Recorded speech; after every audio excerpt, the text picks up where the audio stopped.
हमीरपुर नामक गांव में एक गरीब अनाथ लड़का रहता था। बस उसकी जिंदगी का एक ही लक्ष्य था, उसके माँ का सपना पूरा करना। दरअसल उसके माता पिता गुजर चुके थे और वह बहुत बड़ा जख्म झेल रहा था। उसके पिताजी एक गरीब लकड़हारा थे। उनको जंगल में एक शेर ने मार दिया था और ठीक कुछ महीनों बाद ही उसकी माँ का गंभीर रोग के कारण देहांत हो गया। वह बहुत गरीब थे, जिसकी वजह से दवाई खाने का भी पैसा नहीं था। उसके माँ ने अंतिम समय में शामू को कहा था कि बेटा, आज हम चाहे भूखे मर जाएं, लेकिन तुम ऐसा काम करना कि सारे गरीब आदमियों को फ्री में भोजन खिला पाओ। मैं अनाथ हो चुका हूँ। अब इस दुनिया में मेरा कोई नहीं सिवाय मेरे बकरी के। शामू अपने बकरी से बेहद स्नेह करता था। उसके माता पिता के गुजर जाने के बाद बस वह बकरी ही थी जो उसको अपनापन महसूस दिलाती थी। एक दिन अचानक शामू का स्वास्थ्य बहुत खराब हो जाता है, पर उसके पास दवाई खाने को भी पैसे नहीं थे और स्वास्थ्य खराब होने के कारण वह कहीं पर काम भी नहीं कर पाता था, जिसके वजह से उसके पास पैसे की कमी हो गई थी। अब मैं क्या करूं?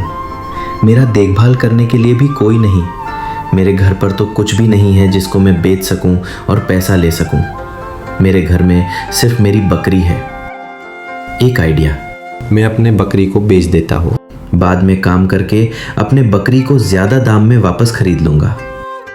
ऐसा सोचकर शामू अपने बकरी को बकरी पालक के पास बेचने के लिए ले जाता है और उसे 3000 में बेचकर दवाई खरीद लेता है।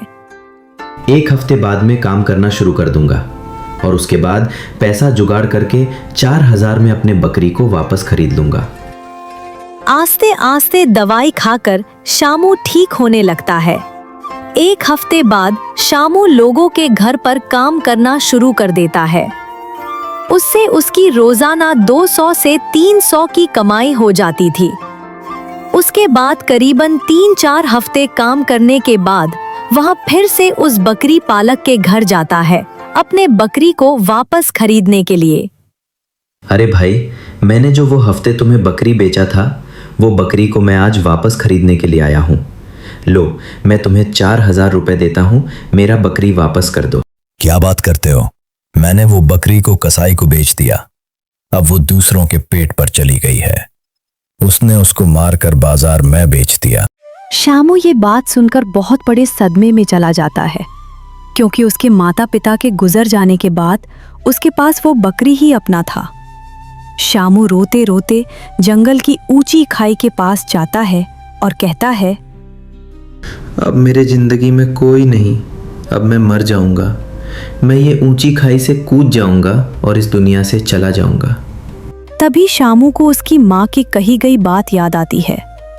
बेटा, चाहे जितनी भी गंभीर स्थिति क्यों ना हो जाए, कभी भी हार नहीं मानना चाहिए, क्योंकि अगर हम खुद से हार मान जाते हैं तो सच्ची में हार ही जाते हैं। लेकिन अगर दृढ़ संकल्प करके हम प्रयास करते रहे तो जरूर सफल होते ही हैं। ये सोचकर शामू रुक जाता है और उस खाई से छलांग नहीं लगाने का निर्णय लेता है और रोते रोते अपने घर वापस को लौट जाता है। मैं अब क्या करूं? मेरा और कोई नहीं इस दुनिया में। लेकिन जो भी हो, अब बीती गई बात को सोचकर कुछ फायदा नहीं, पर जो आने वाला कल है उसे मैं जरूर बदल सकता हूं। मुझे बस हार नहीं मानना है। मैं अब अपना व्यापार खोलूंगा, छोटा सा ठेला लगाता हूँ। उसके बाद उस काम को आगे बढ़ाता हूँ। मैं खाना बनाकर बेचा करूंगा। ये सोचकर शामू बाजार जाता है और खाना बेचने का ठेला और कुछ खाना बनाने का सामान लेकर आता है।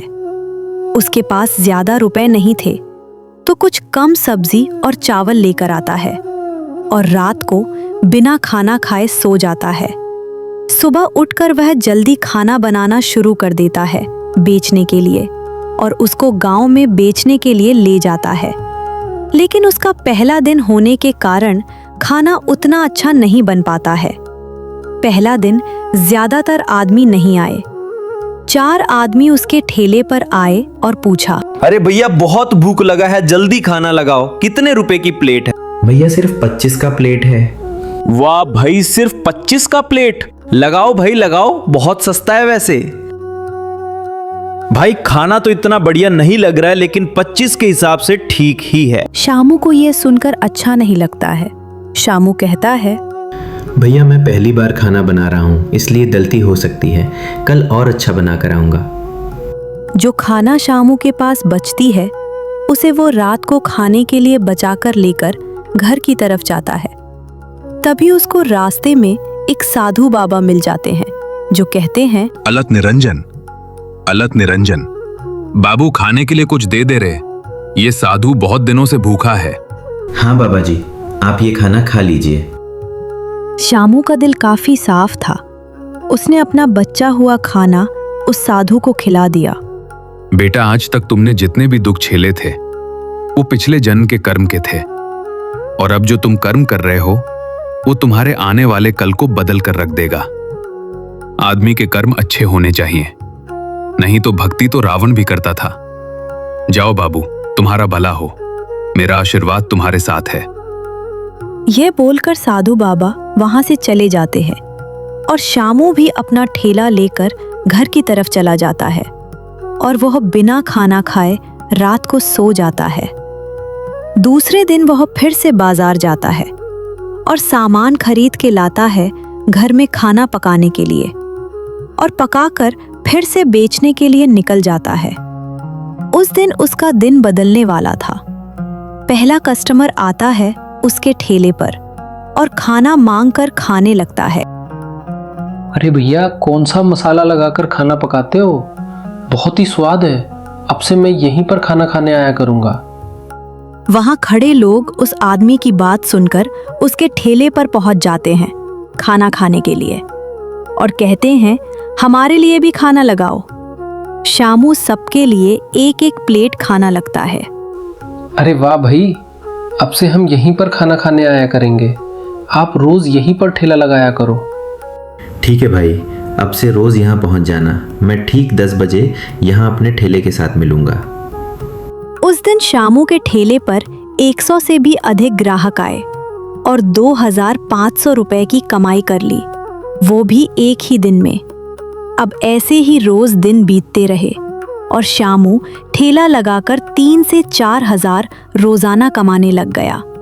उसकी प्लेट तो सिर्फ 25 रुपए की ही थी, पर वह बहुत ही स्वादिष्ट खाना बनाने लग गया।